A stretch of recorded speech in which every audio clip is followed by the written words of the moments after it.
Continuing the conversation back to Nigeria, the Attorney General of the Federation and the Minister of Justice, that's Lateef Fagbemi, has called on Nigeria Labour Congress to shelve its proposed nationwide protest. The Congress had on February 16 announced it would embark on a nationwide protest on Tuesday and Wednesday this week in response to the economic challenges facing the country. The decision stemmed from a 14-day ultimatum issued to the federal government over the widespread hardship. However, in a letter addressed to lawyer to NLC Femi Falana, Senior Advocate of Nigeria, dated February 23rd, the Justice Minister reminded NLC of a subsisting court order restraining the union from embarking on any industrial action. Arise News analyst Dayo Sobowale joins us now to discuss the recriminations between NLC and FG over the planned nationwide protest being organized by Labour and the need to ensure there is no breakdown in law and order during this period. Good afternoon, Mr. Sobowale, and a warm welcome to the program, as always. It's a pleasure to be here, as usual. Yes. Right. And, you look at this issue on hand and there's so many different moving parts to it. But what's your initial takeaway from it? As, of course, since then, Femi Falana has, of course, responded to that letter, stating that there is no contempt of court whatsoever in going ahead with the protest. Well, let us praise the threat of the protest and efforts being made to stop it. It is the right of people to go on protest. It is a right of democracy. It is a right of dissent. But you see what is on the ground. This strike is based on the hardship going on in the country. And we all know the efforts of government to redeem the situation, although people are in a hurry. And speed is of essence. But you see, so many security personnel, big shots, almost in all the states of the Federation, the commissioners of police, have warned people not to go on strike. And that if they go on strike, they should not stop other people from going about their normal duty. I don't want to comment on what Falana said yet. Because Falana, to me, has no locus in the matter. If he wants a dispute with the Attorney General, who is a senior advocate of Nigeria like himself, they should go to court. They should not turn a political space into a legal court. That is, by the way, I'll come back to him later. But you see, the NLC president has been warned, and he's sounding desperate. And I could recollect this was his mood before he went to Imo State for the election, for the governorship election. I know how he ended up. That is the sort of thing that is being warned against now. By even the contemporary, their partner organization, Trade Unions Congress. They said together they agreed with government that they will give an ultimatum, and that ultimatum is about expiring today. And they need to meet to agree on what is the next step to take. But that the NLC is going about it unilaterally. What is the fear of government and the fear of so many stakeholders and onlookers like us is that the strike or protest will not be hijacked like the NSAS one, which led to the destruction of government property and so many things. That is the fear. It is not that the NLC should not go on strike. It is their right. And then again, there's the legal angle.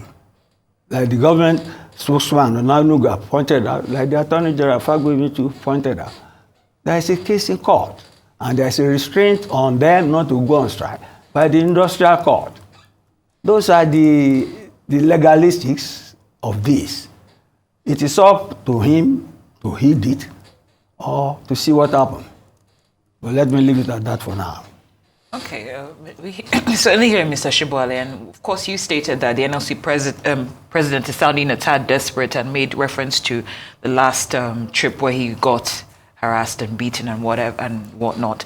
But he might be representing a fraction of Nigerians that, in terms of the desperation, where they feel like something needs to happen yesterday even.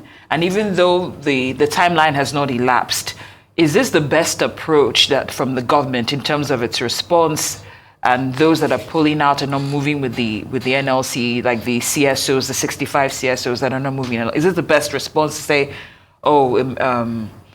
there's a court order, the timeline has not elapsed, seeing that the NLC is representing or might be representing a fraction of Nigerians that are in fact desperate and keen on change?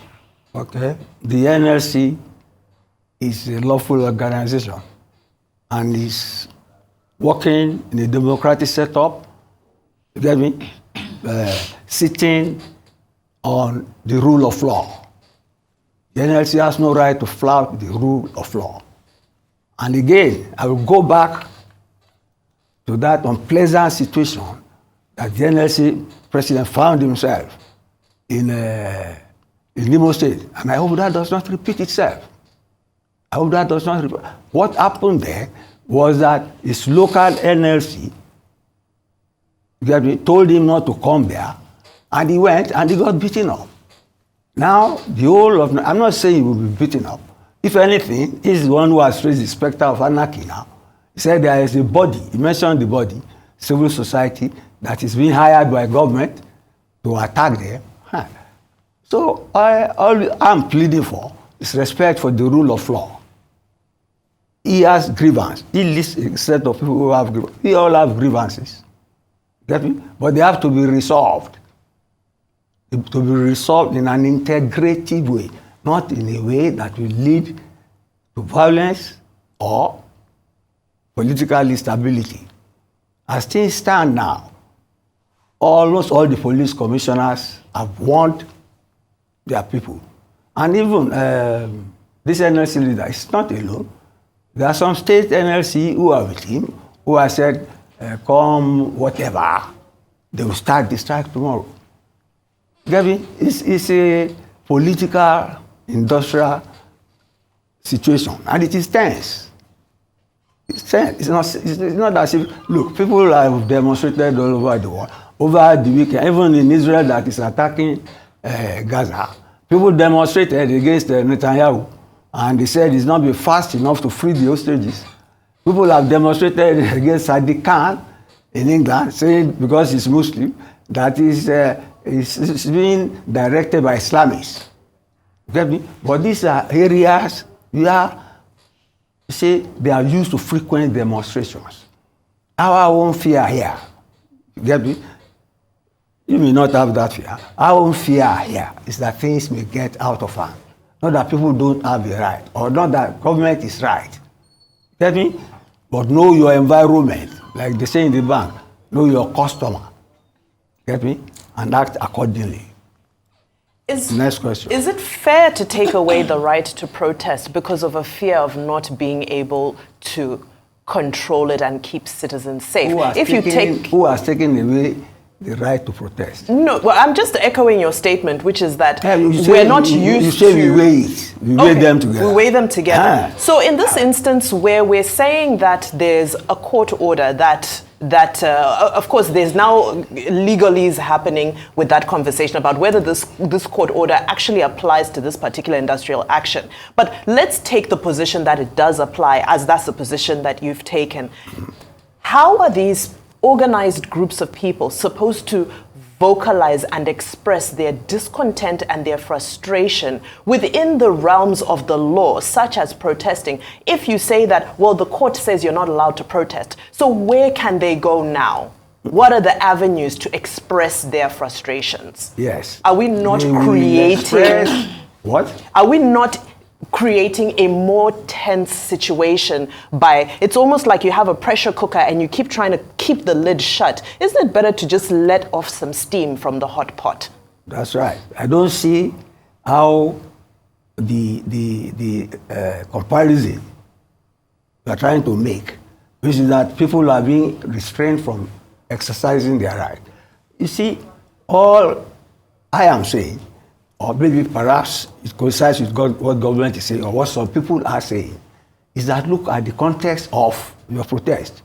It is your right. But like the police commissioner said, they said, right, use your right, exercise your right to protest, but do not disturb those who don't want to protest, but who want to go to work.